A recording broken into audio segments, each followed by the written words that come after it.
Stand fast therefore in the liberty wherewith Christ hath made us free, and be not entangled again with the yoke of bondage. Galatians 5:1. Although we included this verse in our study last week, it contains quite enough for our entire study this week, and even more. In order that we may see how Christ makes free, we will consider. And he was teaching in one of the synagogues on the Sabbath. And behold, there was a woman which had a spirit of infirmity 18 years, and was bowed together, and could in no wise lift up herself. And when Jesus saw her, he called her to him, and said unto her, Woman, thou art loosed from thine infirmity. And he laid his hands on her, and immediately she was made straight, and glorified God. Luke 13:10-13. Then when the hypocritical ruler of the synagogue complained because Jesus did this miracle on the Sabbath, he referred to how each one would loose his ox or ass from the stall, and lead him to water, and then said, And ought not this woman, being a daughter of Abraham, whom Satan hath bound, lo, these 18 years, be loosed from this bond on the Sabbath day? Note these 2 points about this woman.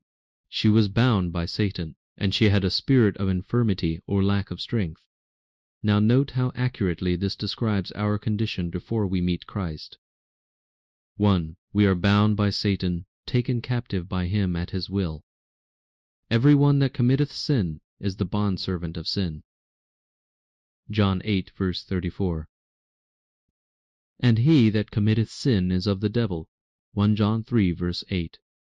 His own iniquity shall take the wicked himself, and he shall be holden with the cords of his sins. Proverbs 5:22. Sin is the cord with which Satan binds us. 2.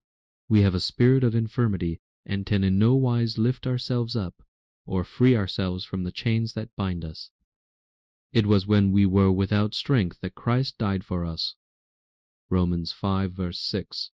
Now these 2 words, without strength, are translated from the very same word that is rendered infirmity in the account of the woman whom Jesus healed. She was without strength. To be without strength means to have no strength at all. That is our condition. What now does Jesus do for us?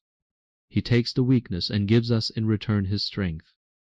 We have not an high priest which cannot be touched with the feeling of our infirmities. Hebrews 4:15. Himself took our infirmities, and bare our sicknesses. Matthew 8:17. He becomes all that we are, in order that we may become all that he is. He was born under the law, to redeem them that were under the law. He hath delivered us from the curse, being made a curse for us, that the blessing might come to us. Although he knew no sin, he was made to be sin for us, that we might be made the righteousness of God in him. 2 Corinthians 5:21. Why did Jesus make that woman free from her infirmity? In order that she might walk at liberty. Certainly it was not in order that she might continue of her own free will to do that which before she was obliged to do.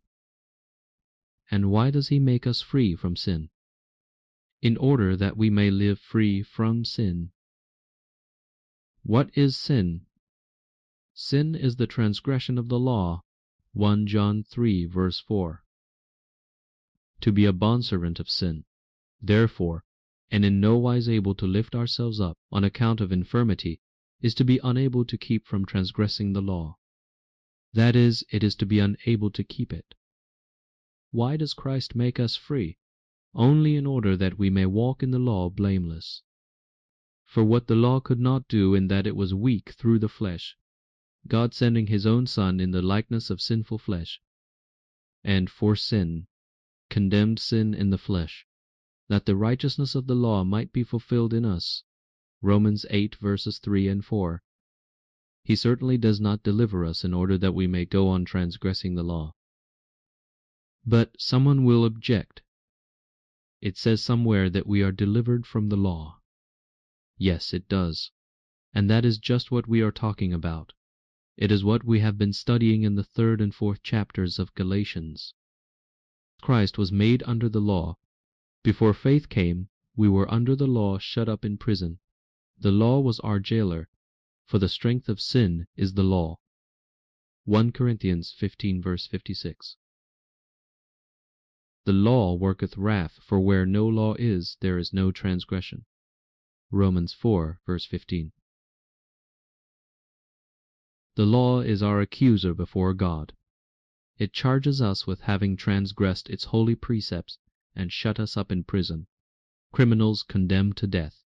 How only can we get free from its condemnation? Only by being able to show that we have the righteousness which it demands. This we get in the life of Christ. He covers us with the robe of righteousness. He puts righteousness not only on us, but in us, so that the law can find no fault in us, because in Christ there is no fault. Then the law lets us go free from prison. Now we are on good terms with the law. That which before was our accuser is now our friend. It witnesses to our righteousness in Christ. But we shall have more of this at another time. What we wish now to consider a little further is how wondrously and how really Christ makes us free from the spirit of infirmity that keeps us from walking uprightly, according to the law of God. We cannot tell how He does it. He alone knows how it is done, because He alone has the power, but we may know the reality of it. We have already read that it is Satan that binds us with the cords of sin. Now read further. He that committeth sin is of the devil, for the devil sinneth from the beginning. For this purpose the Son of God was manifested, that he might destroy the works of the devil. 1 John 3 verse 8.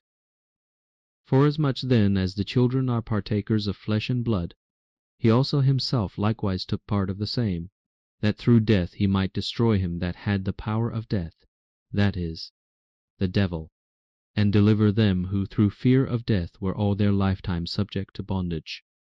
Hebrews 2 verses 14 and 15. By what means is it done? By his word and touch. He said, Woman, thou art loosed from thine infirmity, and laid his hand on her, and immediately she was straight. Faith in his word makes the glorious freedom a reality to us. We must know also that he touches us, it is true, whether we know it or not, for he is touched with the feeling of our infirmity. Mark, he is now, even while he is high priest in heaven, touched with the feeling of our weakness. He feels what we feel. Therefore he must be in the closest touch with us. Pay special attention to the words of Jesus to the woman, uttered while she was yet bound down, and unable to lift herself up. Thou art loosed from thine infirmity. Thou art loosed, present tense. That is just what he says to us. To every captive he has proclaimed deliverance. The Lord upholdeth all that fall, and raiseth up all those that be bowed down. Psalm 145 verse 14. There is not a single soul that is bowed down with the weight of sin which Satan hath bound on him, whom Christ does not lift up. Let the message be sounded far and wide. Let every soul hear it, that Christ has given deliverance to every captive. Thousands will rejoice at the news. Does anybody doubt it? Let me prove it to you. You will agree that we are made free by faith. When faith comes, we are no longer in prison. That is what we have learned in the 3rd chapter of Galatians. But we cannot believe a thing that is not so. Faith lays hold of acts, things actually accomplished, and nothing else. Faith does not make facts, it only believes them. We do not make a thing so by believing it. We believe it, or at least ought to, because it is so. If it were not so before we are called upon to believe it, there would be nothing for us to believe. Therefore the fact that we get freedom in Christ by faith, and that anybody can have the same freedom by faith, proves that the freedom is already given to all. They have only to grasp it and walk at liberty. Our part is to say with the psalmist, O Lord, truly I am thy servant, thou hast loosed my bonds. Psalm 116 verse 16. Don't go to arguing with the Lord and saying that you cannot walk straight. He says that you are loosed, and that is enough. Hold fast to his words in the face of the devil, and you will find that they will never fail you. The word which says, "Thou art free," is the word that keeps you free. Don't let it go from your mind. Jesus says, "I am the way, the truth, and the life." John 14, verse 6. There is no other way, except the way that leads to death, and that we do not care to have anything to do with. Now read the words of the Lord by the psalmist. Blessed are the undefiled in the way, who walk in the law of the Lord. Blessed are they that keep his testimonies, and that seek him with the whole heart. They also do no iniquity, they walk in his ways. Psalm 119, verse 1. What then is the way of the Lord? It is the law of God, for the law is his life. Broken, it is death to us. Kept, as it can be only in Christ, it is life and peace. It is the perfect law of liberty. In Christ it is the law of the Spirit of life. Romans 8, verse 2. Stand fast therefore in the liberty wherewith Christ hath made us free, and be not entangled again with the yoke of bondage. Sin, transgression of the law, is bondage. Righteousness, which we find in Christ, who is the perfection of the law, is life, liberty, and peace.